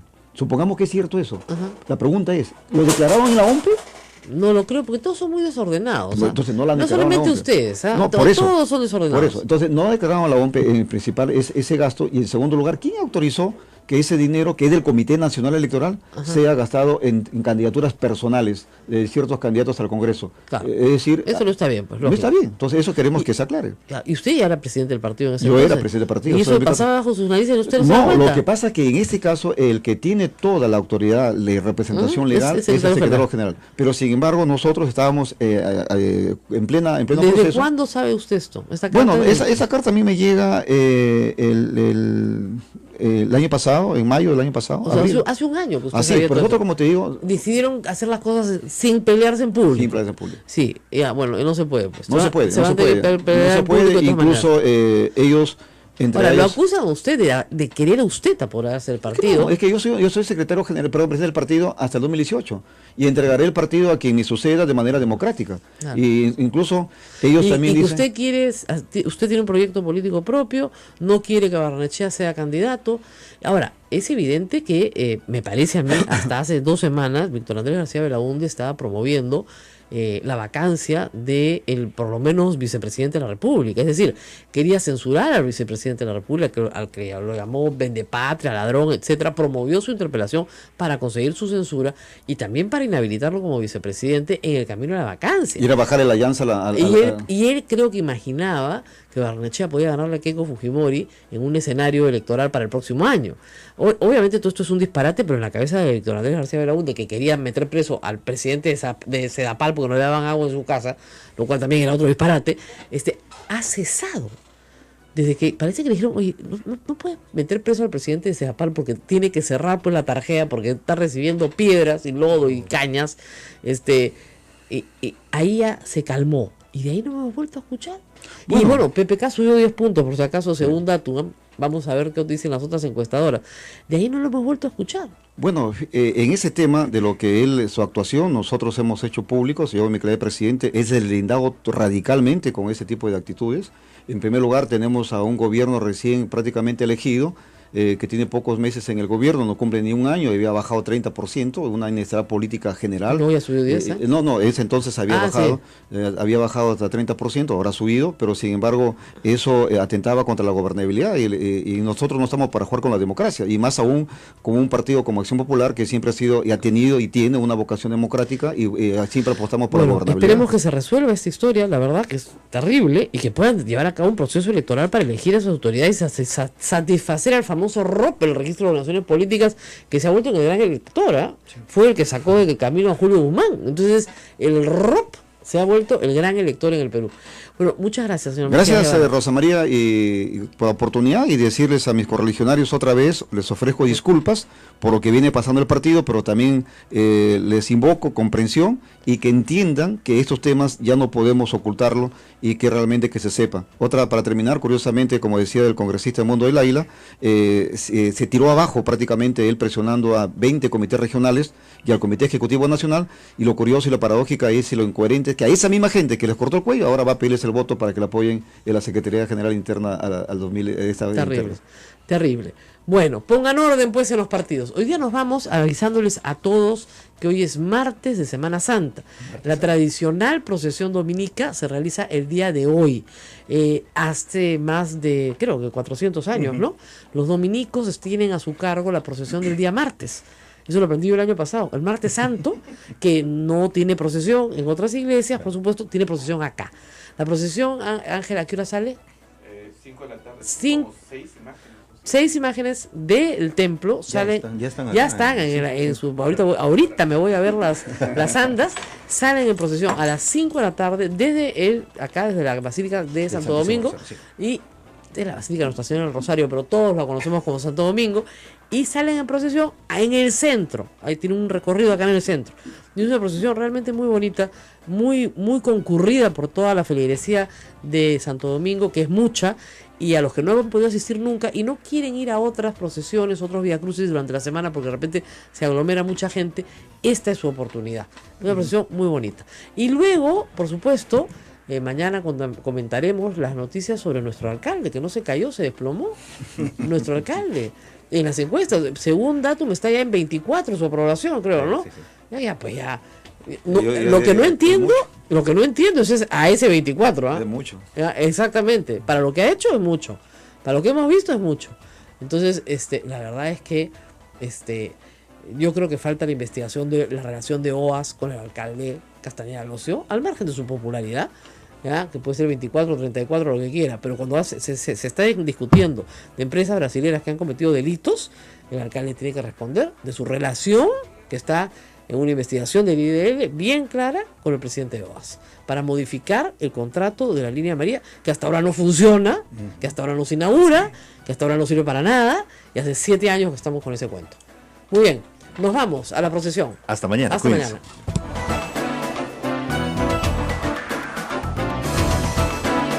Hasta aquí, A Pensar Más con Rosa María Palacios. Este programa fue producido por la Sociedad Dominica de Medios de Comunicación, Sodomco. Para que en el marco de la competencia de cada uno puedan tomar decisiones. Ciertamente también, y esto está documentado en la literatura internacional, aparecen algunas malas prácticas como las que usted señala, ¿no? A veces algunos docentes entienden esto, que la idea es entrenar a los estudiantes. Claro. Ahí sobre eso quisiera comentar 2 cosas. Uno es que la prueba evalúa más bien habilidades, ¿no? No incorpora, digamos, contenidos que los estudiantes puedan repetir o puedan memorizar. Así es. Sí, por ese lado la prueba, digamos, es consistente con el nuevo enfoque de competencias de nuestro currículo nacional, y lo que modernamente, digamos, es hacia lo que se apunta, que los estudiantes desarrollen habilidades en un tiempo donde, digamos, los conocimientos varían cotidianamente y muy rápidamente, ¿no? Pero por otro lado, en el Ministerio de Educación también cada vez estamos más cautos y haciendo, digamos, la difusión necesaria para que estas malas prácticas como las del entrenamiento no se masifiquen, ¿no? Porque la idea sería que los estudiantes puedan dar esta prueba sin necesidad de estar siendo sometidos a pruebas rutinarias que sabemos que en algunas escuelas se hacen, ¿no? ¿Usted se acuerda cuánto era el porcentaje de en matemáticas la primera vez que se midió censalmente en Perú? Era 7%. 7%. En el año 2007 solamente el 7% de los estudiantes que era dramático. Desarrollaba los aprendizajes para esa competencia. Esta prueba no es la misma que la prueba PISA, pero no tiene los mismos objetivos, pero también el PISA produce otros indicadores, pero lo interesante es que saltar de 7 a 34 en una década implica que ha habido un trabajo, ¿no es cierto?, en los últimos 10 o 5 años que tienen que ver efectivamente con el mejoramiento de las capacidades de los profesores. Más totalmente. Que los alumnos siguen pasando a tercer grado primaria, ¿no es cierto? ¿Se ha invertido en el profesorado, cree usted? ¿Y ese puede haber sido un elemento clave en ese mejoramiento? Es definitivamente uno de los elementos más importantes. Nosotros hemos implementado en el país, como sabe Rosa María, una carrera pública magisterial. Y que además que creo que es importante señalar lo que es como una política que ha pasado por varios gobiernos, es una política de Estado, y a diferencia de otros países incluso de la región, venimos implementando esta carrera pública donde nuestros docentes hace varios años entran a la carrera a través de un proceso meritocrático, a través de evaluaciones, y también en los 2 últimos años ya se han llevado evaluaciones para el ascenso, para el acceso a un cargo directivo.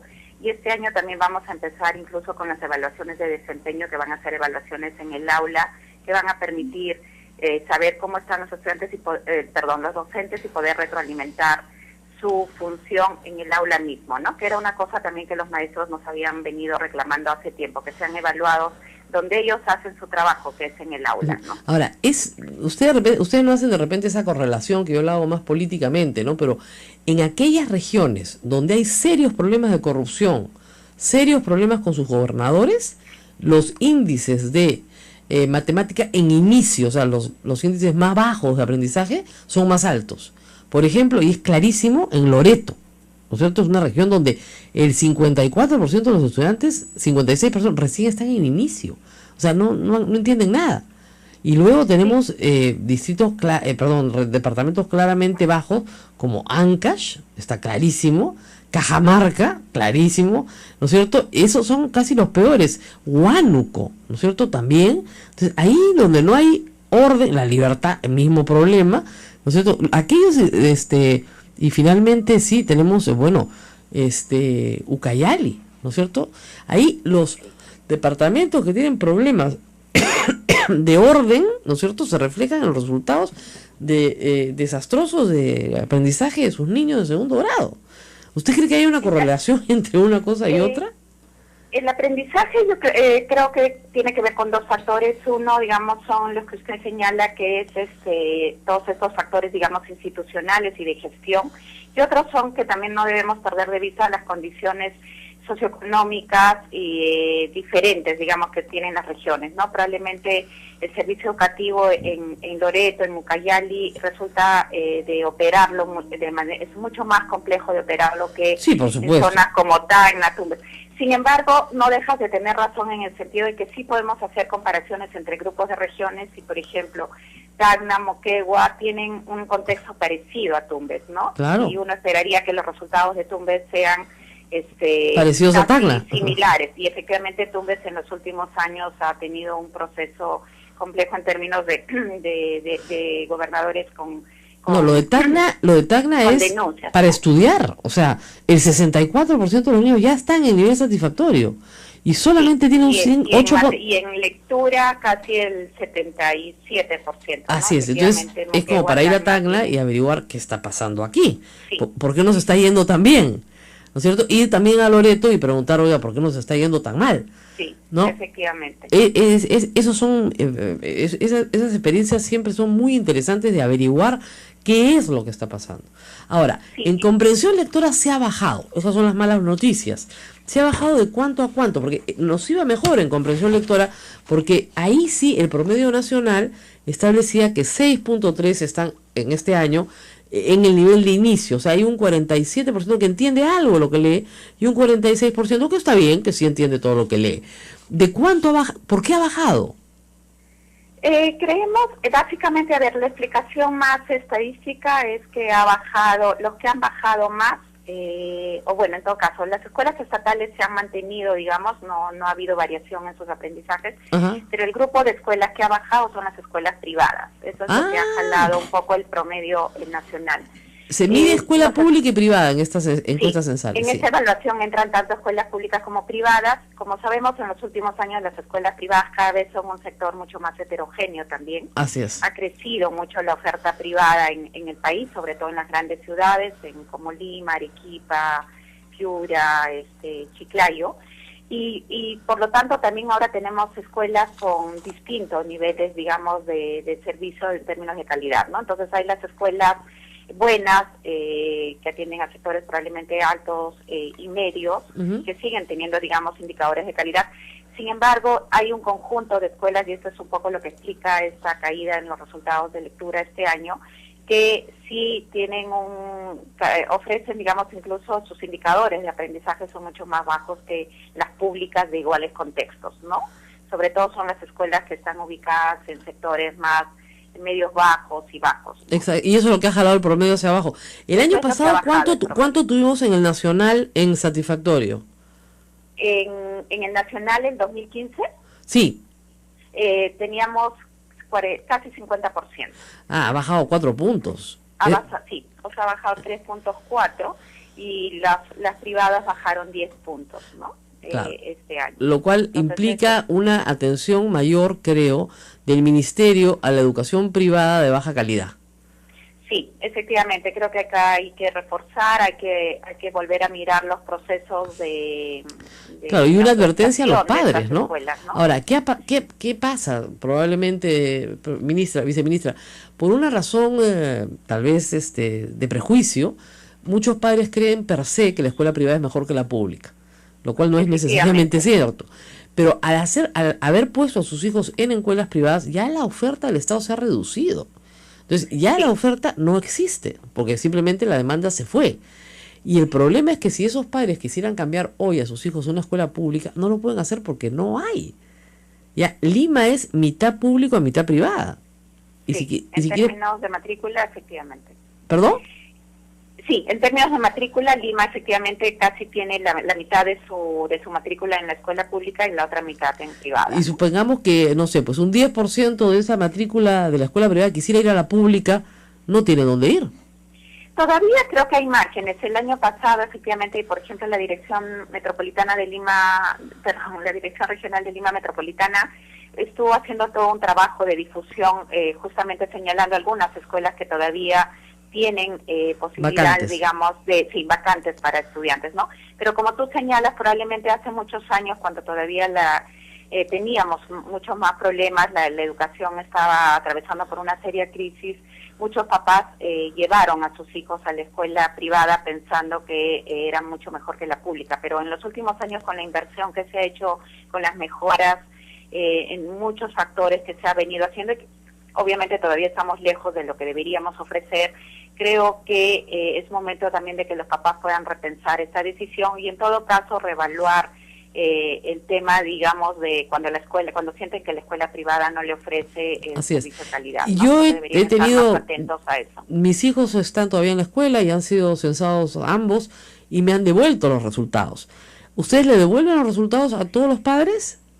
Sí, se le devuelven los resultados a los padres. Justamente esa es la idea de tener una evaluación censal que lo que busca es devolverle resultados a todos los actores que de alguna manera tienen algún tipo de influencia en el aprendizaje de los estudiantes y entre eso obviamente el rol del papá es importante. Claro, y ahí viene una discusión, ¿no? O sea, las culpas.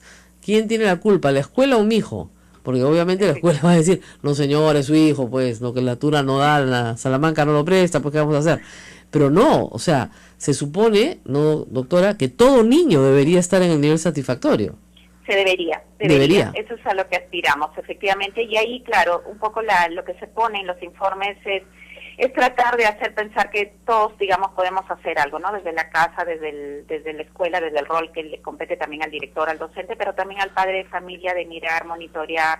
Claro, pero si yo mando a mi hijo a la escuela, claro, pero si yo mando a mi hijo a la escuela y me vuelven un reporte de una evaluación donde dice que mi hijo no ha aprendido nada y no entiende nada de lo que leo, lo primero que tengo que pensar es que en la escuela algo anda mal. No, pues no lo voy a estar, igual, sobre todo si lo estoy mandando a una escuela privada que pago.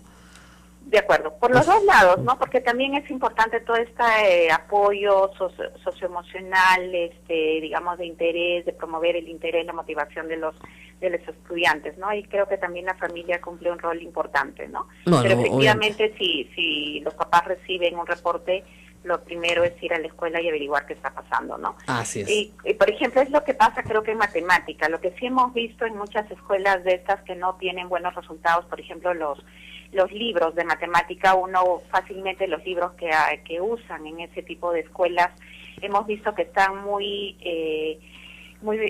están desde el enfoque más tradicional de las operaciones, ¿no? O sea, digamos, todavía no han asumido el enfoque de resolución de problemas. Probablemente también por eso, en el caso de matemática, haya todavía un rezago en este tipo también de escuelas, ¿no? Bueno, muy bien, señora viceministra, buenas noticias, como digo, pero malas, y ya sabemos dónde está el problema, está en la escuela privada, probablemente en la escuela privada limeña y de grandes ciudades, que ha jalado el promedio de comprensión lectora hacia abajo. Por si acaso, todo lo que están preguntándome si este examen se hace a congresistas, no se hace a congresistas. Ojalá se hiciera, nos encantaría ver los resultados con devolución al pueblo. Para que se den cuenta que no da el estudiar, ¿no? No, en el ministerio quisiéramos más bien, justamente una de las cosas que estamos pensando hacer para que, bueno, esperamos que el próximo año este resultado de lectura continúe con el progreso que ha tenido en los últimos años, que en verdad hay que pensar también la lectura como lo que comentábamos al inicio de esta entrevista, ¿no? O sea, como que tenga una función social, que salga más de la escuela, y en eso creo que ayudaría además, mucho que los congresistas, en lugar de, más bien no señalen que leer hace mal, sino más bien todo lo contrario, ¿no? Eso es verdad. Felizmente el congresista se ha disculpado, ¿no? Pero felizmente se ha disculpado, pero de verdad es una barbaridad decirle a alguien que leer hace daño cuando leer es probablemente lo que salva tu vida, ¿no? O sea, muchas veces. Sí, para muchas cosas. Y sobre todo para el ejercer la ciudadanía, para que tengamos un país mucho más sólido en términos democráticos, ¿no? Así es. A mí me encanta leer, he leído toda mi vida y crecí en una casa donde no me dejaban ver televisión. O sea, que me obligaron a leer. Genial. Genial. No solamente eso.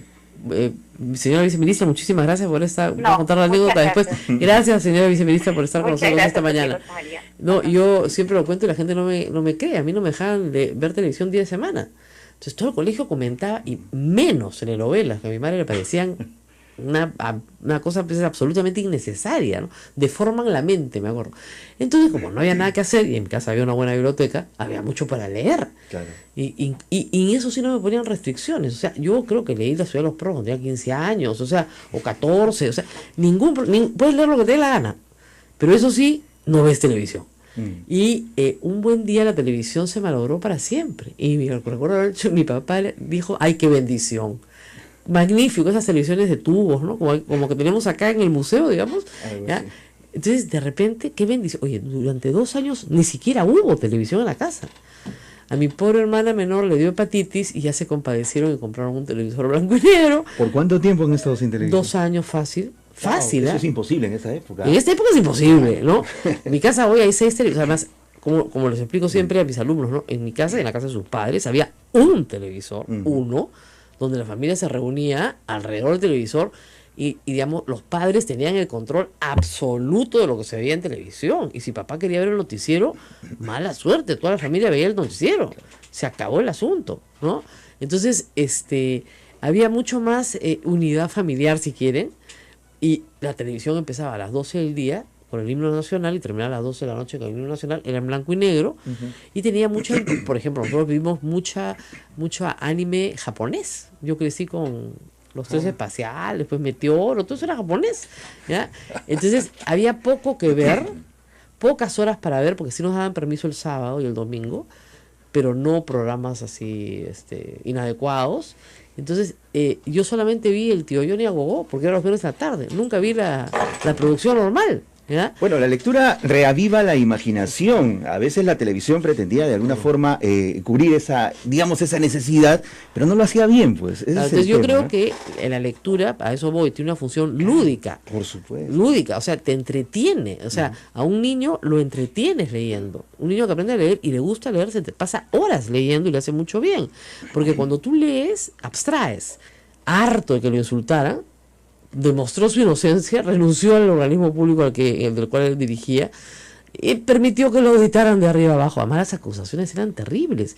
Este era un proyecto binacional que producía truchas, unas truchas muy bonitas, ¿no?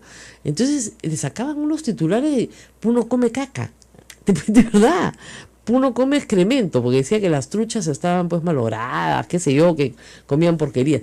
Y luego lo insultaban a él, le decían que colocaba a su familia, que ninguno de sus familiares trabajaba, y que eso lo decía ella, y que había que solventar a toda la familia de este señor, una barbaridad y media. Ahora, el señor ha podido exhibir un contrato no firmado por él, firmado por ella, donde se le exige pagar 1.700 soles de publicidad, y luego ha exhibido también, una resolución en la cual se sentencia al coacusado de el papá de la congresista y la congresista. ¿Quién era el coacusado? El anterior director, que había aceptado durante 5 años pagar las coimas. Y el codirector dice que efectivamente había pagado durante 5 años coimas. Y se le sanciona. Es decir, se le establece una pena. Los otros dos no iban a las citaciones, fueron declarados reos contumaces, hicieron toda estrategia típica, ¿no es cierto?, para dilatar y luego pedir la excepción de prescripción. ¿Ya? Entonces, la señora Aramayo dice, ¿cómo me puede denunciar 1 año después de que lo empecé supuestamente a difamar? Bueno, porque tienes que juntar, pues, justamente, limpiar tu nombre, claro, y luego regresar por la persona que te ha insultado. Muy valiente el señor puneño. Y ahora lo que informa en la República es que el entonces jefe de salud en Puno también fue agraviado. Agraviado una y otra vez, no denunció porque sabían, y lo que me decía el señor Ibarra, es que no iban a perder porque eran gente muy poderosa en Puno. Ahora, una cosa que no entiendo, la señora Aramayo es congresista por Arequipa, ¿no? Sí. Pero toda su actividad profesional es puneña, pero en fin, ex gerente de salud da la cara y acusa a congresista a Aramayo, me extorsionaron.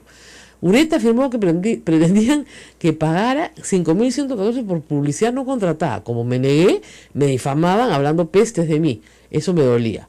En 2001 los denunció ante América TV por chantaje y extorsión. 13 años después lo buscaron para que se retracte. No lo hice, estaba indignado. Canal 4 cortó el contrato con estas personas en el año 2004, cuando el caso del señor de la Barra ya estuvo, o sea, por lo menos a uno ya lo habían sancionado, claro. Entonces ahí cortaron toda comunicación. Que ya había pruebas de que existía desde Lima, Hildebrand mandó un equipo para conocer esta historia, la sacaron en Latina, y al conocerse la historia, Canal 4 cortó el contrato con Aramayo. Así que con Aramayo padre y Aramayo hija, porque la hija era la conductora, y la que se salía a decir barbaridades, y a la que enviaban a cobrar. Y ahí se ve claramente en el reportaje de Canal 2 que ella está muy nerviosa cuando llegan los periodistas de Lima, ¿no? Pero porque sabe que se están perdiendo el contrato con América Televisión. Claro. Eran la filial de América Televisión, imagínate tú. O sea, tenías tremenda marca. Entonces resulta paradójico que ella diga que está siendo víctima de un sicariato. ¿Cuál sicariato? Sí, digamos, la experta en sicariato periodístico es ella. Pero, digamos, a veces pasa eso, ¿no? Claro. El que habla mucho usa los términos, los psicólogos lo llaman acto fallido, ¿no? Los términos la traicionan, o sea, utiliza los términos. Miren, yo he sido víctima de una cantidad de gente hasta remunerada, ¿ya? En el gobierno aprista. Y yo sé quiénes son y dónde están, y todo el mundo sabe quiénes son y dónde están.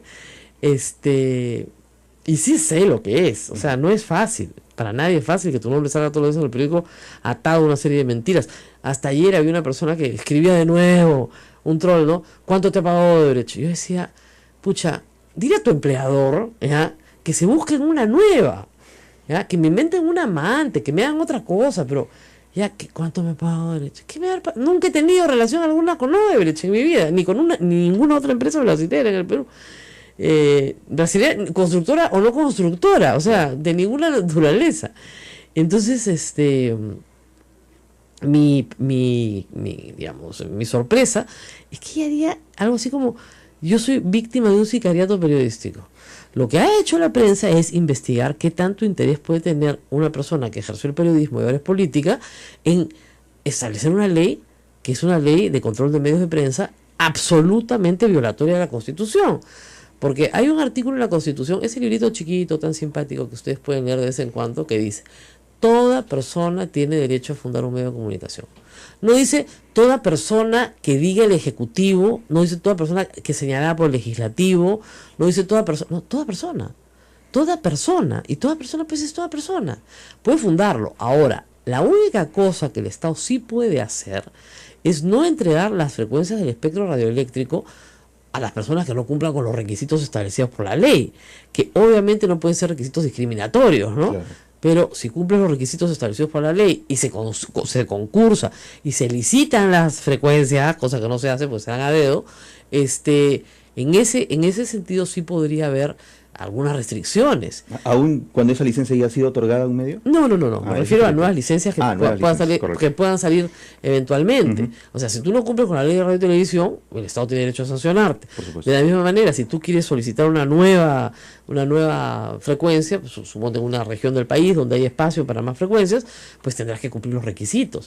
Pero lo que plantea esta señora es que nadie puede fundar un medio de comunicación, e incluye a la prensa escrita, sobre la cual el Estado no tiene ninguna competencia en materia regulatoria, porque no administra nada.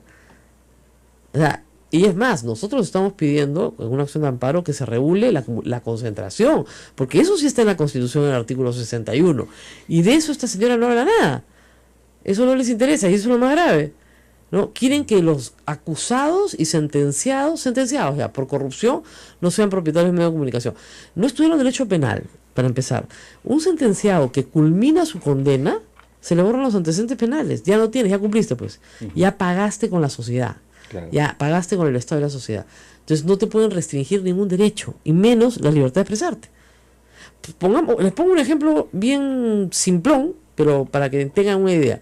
Bajo el esquema nacional a mayo, Yehude Simón no podría tener un medio de comunicación. ¿Ya? Y ha sido indultado. Fue sentenciado, sí, por delito de terrorismo. ¿No es cierto? Ellos solo incluyen, por supuesto, los delitos de corrupción de funcionarios.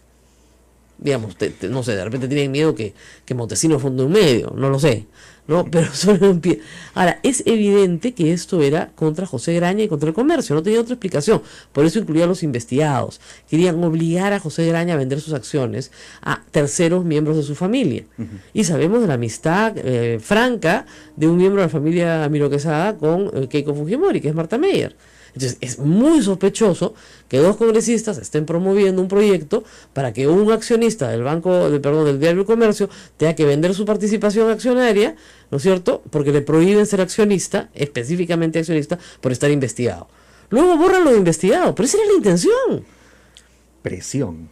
Pero de la misma familia. Claro. Es que te juro que uno lo lee y dice: esto es perverso, esto no puede ser posible. O sea, querían obligarlo a vender sus acciones. Y ellos por... La Sociedad Dominica de Medios de Comunicación, Sodomco, presenta A Pensar Más con Rosa María Palacios.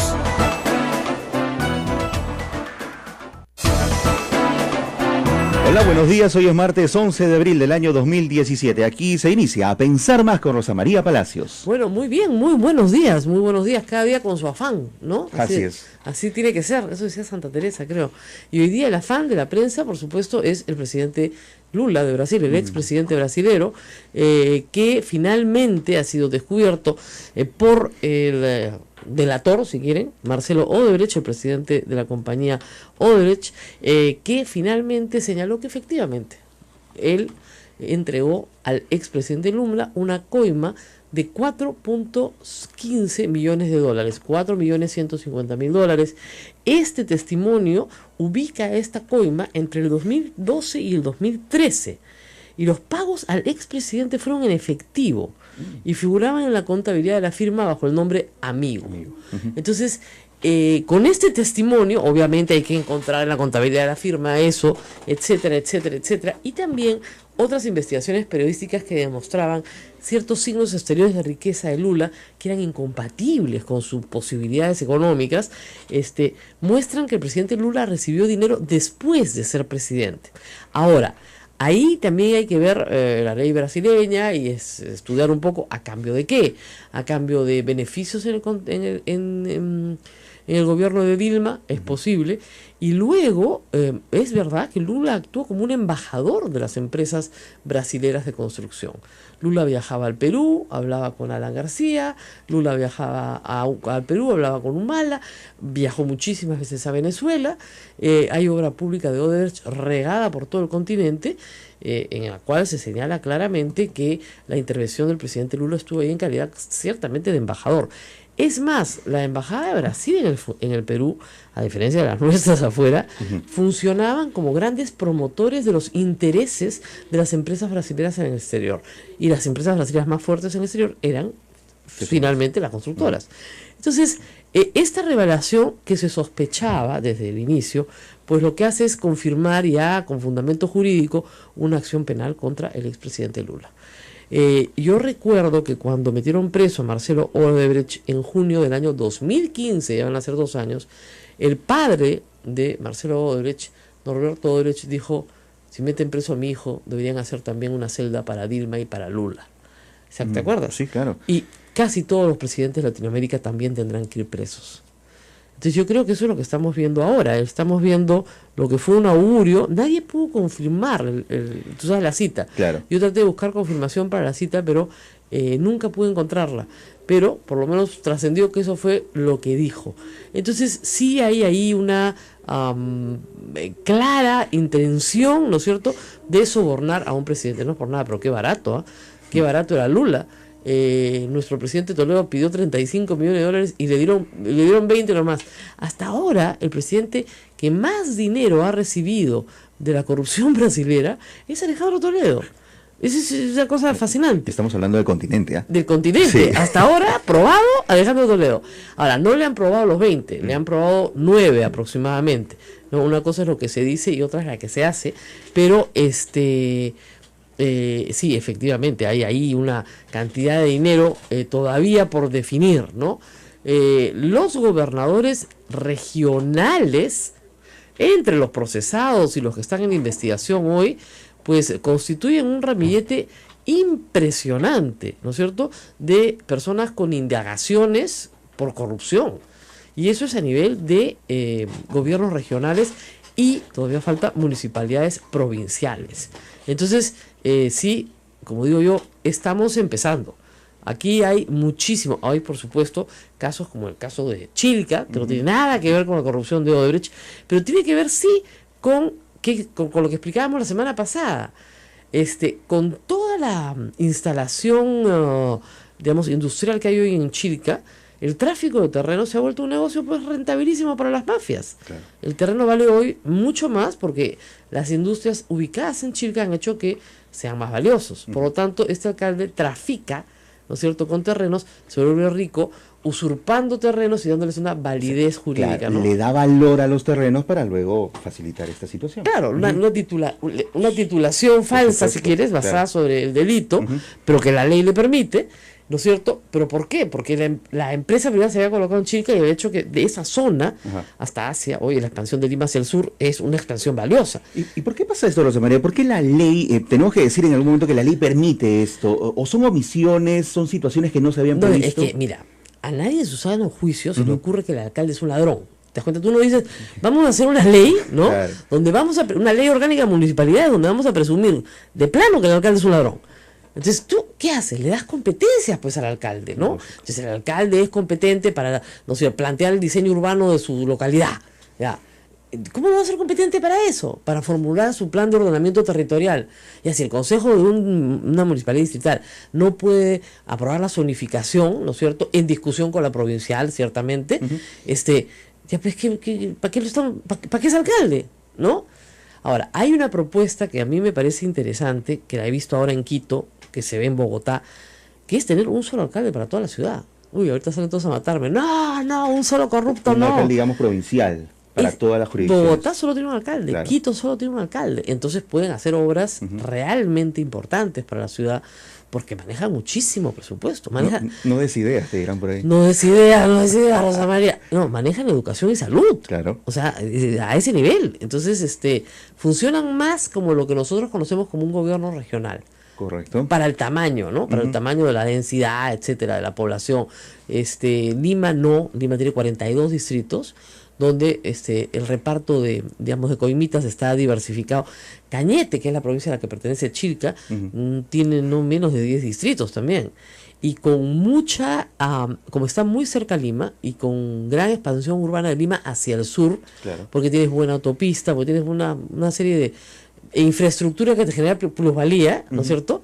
Sí, efectivamente, hay una cantidad de corrupción ahí importante. Yo creo que lo del golpe al alcalde de Chilca es un trabajo muy, muy bien hecho de la policía, que ha durado bastante tiempo, varios meses, y que incluye sicarios, matones, usurpadores de terrenos. El alcalde es solo el brazo, digamos, si quieres, legal de la organización directiva, ni siquiera es el jefe, claro. Es el número 2, ¿no? Es impresionante. Bueno, hablando de corrupción, de Marcelo Dodge y todas estas cosas lindas, hablemos también de libertad de prensa. La congresista Alejandra Aramayo, ayer tuve la oportunidad de ver despacio el reportaje del reportero Mío Gómez Fernandini en Cuarto Poder. Creo que está en una situación muy delicada, porque efectivamente su delito ha prescrito, pero su coacusado sí fue encontrado culpable y sentenciado, es lo que se ha hecho poco. Es decir, el señor de la Barra, un pacto dentro de la sociedad de comercio, tienen derecho de preferencia entre los que son parientes. ¿Se apruebe o no la ley? No, por estatuto. Okay. Por estatuto tienen que venderlo, o sea, tendría que haberle vendido a sus hijas. Ya, no hay problema, anticipo legítimo. Pero creo que ese no era el propósito de las personas que están detrás de esto, ¿no? Además de fastidiarlo, ciertamente, ¿no? Pero es una venganza, claramente. Y obviamente la ley es inconstitucional. O sea, primero, si la mayoría fujimorista aprueba este mamarracho sin el voto de Kenji, eso está clarísimo, el Tribunal Constitucional debería, pues, derogarla más o menos ipso facto, ¿no? Pero no solamente eso, sino que si el Tribunal Constitucional no la deroga, pasa pues a la Corte Interamericana para hacer el papelón que siempre hacemos en la Corte Interamericana, y por supuesto que la derogan, ¿no? Claro. Además, si yo no quiero ver el canal de televisión de un corrupto, no lo veo, pues, ¿no? Por eso yo no veo Panamericana, pues, porque sé que el dueño sigue siendo el señor Schutz, papá. Entonces me parece que hay un cierto, sí, efectivamente, sesgo a favor del fujimorismo al que sirvió el señor Schutz, papá, y sigue sirviendo. Listo. Entonces esa es mi opinión personal, simplemente decido no ver ese canal. Ya está. Pero si yo creo que la acusación contra una persona, por ejemplo en el caso de Yudio Simón, es falsa, ya, yo no veo por qué un delito indultado pueda ser, ¿no es cierto?, una causa para la cual una persona no pueda fundar un medio de comunicación. Así de fácil. Cuando crees en la libertad, crees, pues. Cuando no crees, no crees. Así es. Nos vamos a la pausa, tenemos mucho por conversar el día de hoy. Vamos a hablar de educación y de los resultados de la encuesta censal, una encuesta muy importante, este censo que se realiza a miles de alumnos en todo el país para ver sus avances, que es lo más importante. Y hay buenas noticias, bueno, hay noticias no tan buenas, pero las noticias en matemáticas son realmente muy buenas. Vamos a una pausa y volvemos. Así es, también en esta edición, Rosa María, estaremos con el ex congresista Mesías Guevara, que es presidente de Acción Popular, para hablar sobre este partido político. Muy bien, acá me preguntan, ¿comentaste sobre el crimen Yataco? ¿Qué pasó realmente? Disculpen, las policiales no las vamos a ver en estos días, ¿ya? Estamos concentradas en temas de orden público. Creo que es un crimen horrendo, pero que corresponde a las autoridades policiales y criminalísticas determinar qué pasó y sancionar a los responsables. Ese crimen, como otros que suceden todos los días en nuestro país, merecen condena, pero tienen que estar en manos de profesionales. Lo único que sí les puedo decir es que me parece un circo que haga una reconstrucción con 30 o 40 periodistas corriendo detrás de un asesino. Podrían ser más discretos la fiscal, podrían ser más discretos la gente de criminalística y hacer una reconstrucción sin presencia de toda la prensa, que no es necesaria para una reconstrucción. Al contrario, estorba y genera una sensación de desorden absoluto. Esa reconstrucción se puede hacer perfectamente de madrugada sin prensa, pero quieren hacer el showcito, ¿no es cierto?, de que están trabajando. y lo único que hacen es un papelonazo. Yo no me ocupo de papelones. Vamos a la pausa y volvemos. Esto es A Pensar Más con Rosa María Palacios. Volvemos. Sodomco, Sociedad Dominica de Medios de Comunicación.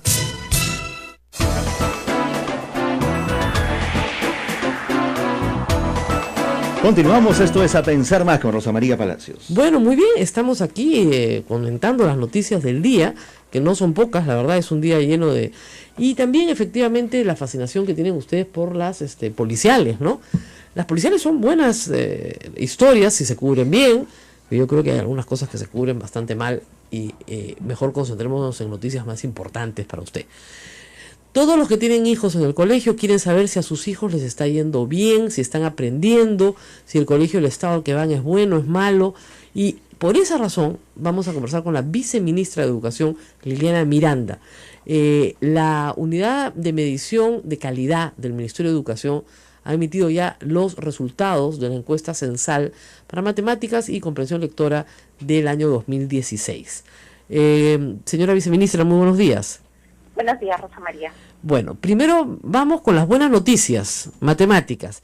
Yo tengo aquí los cuadros y efectivamente hemos reducido bastante, pero bastante, el nivel de niños que están en el nivel insatisfactorio a nivel nacional, o en inicio, ¿no? El inicio de aprendizaje está en 28.6, 37.3 están, estoy dando cifras nacionales, en proceso de aprendizaje y 34.1 están ya con el nivel satisfactorio en matemáticas en segundo grado de primaria a nivel nacional. ¿Qué significa esto en mejora? ¿De dónde veníamos? Veníamos de varios años donde en el caso de matemática había un rezago. Habíamos tenido incrementos bastante pequeños en el caso de matemática, a diferencia de lectura, donde en los últimos años la competencia de lectura se había incrementado de manera importante, ¿no? O sea, el año pasado ya casi la mitad de nuestros estudiantes había alcanzado las capacidades establecidas en nuestro currículo nacional para el grado en esta competencia. Así es, parece que el plan lector había sido, digamos, un instrumento mucho más eficaz en varios años ya, creo que tiene más de 10 años de implementado, que las medidas tomadas en matemáticas. ¿Cómo explica entonces ahora el incremento en matemáticas? ¿Por qué se ha incrementado? Y en algunas regiones de manera espectacular, como en Tacna, por ejemplo, o en Moquegua, que ya venía siendo alta, ¿no? Sí, ya venía siendo alta, sobre todo en los departamentos del sur. Probablemente el enfoque de matemática supone un enfoque de resolución de problemas, que es más bien el enfoque moderno de las matemáticas, no está centrado en las operaciones, como tradicionalmente se hacía, y por lo tanto eso implicaba también un dominio más o menos competente de los estudiantes, eso es lo que se requería en términos de la lectura, ¿no? Y sobre todo que los estudiantes entendieran la situación que se les estaba planteando, la pudieran reflexionar a partir de eso y establecer qué operaciones, qué estrategia matemática deberían utilizar. Claro, viceministra, entonces, una buena comprensión lectora permite resolución de problemas en matemática. Si hay mala comprensión lectora, es imposible resolver problemas en matemática. Exactamente, exacto. No solamente para la matemática, y esa es la importancia de la lectura como una competencia transversal y que debería, en verdad, no solamente limitarse a su función en el aula y en la escuela, sino más bien debería tener una función social en el país, ¿no? Porque creo que no solamente ayuda a la mejora de aprendizajes en otras áreas, por eso tiene una función importante y transversal, sino también ayuda a otras cosas como el ejercicio de la ciudadanía, ¿no? La lectura es una competencia bien importante, en verdad. Ahora, vamos a matemáticas. La última encuesta fue hace 2 años, ¿es cierto? ¿El 2014? No, esta evaluación se lleva cada año. Cada año, ok. Anualmente, sí. Muy bien. Estamos en el nivel satisfactorio 34.1. ¿En cuánto estábamos el año pasado? El año pasado estábamos en 26%. Es un salto grande, 8 puntos para un año. 7 puntos. Sí. Así es. Hay la pregunta que siempre es importante, ¿no? No son los mismos alumnos los que están en segundo grado de primaria, así que efectivamente. No es que hayan aprendido a dar el examen. Pero hay la preocupación de que los profesores sí hayan aprendido a dar el examen y preparen a los niños para el examen. ¿Cómo combatir eso? Sí, cuando aparecen estas evaluaciones censales cuya idea o cuyo propósito es, digamos, poder monitorear el avance de los aprendizajes y su carácter censal supone la devolución de resultados a todos los actores educativos.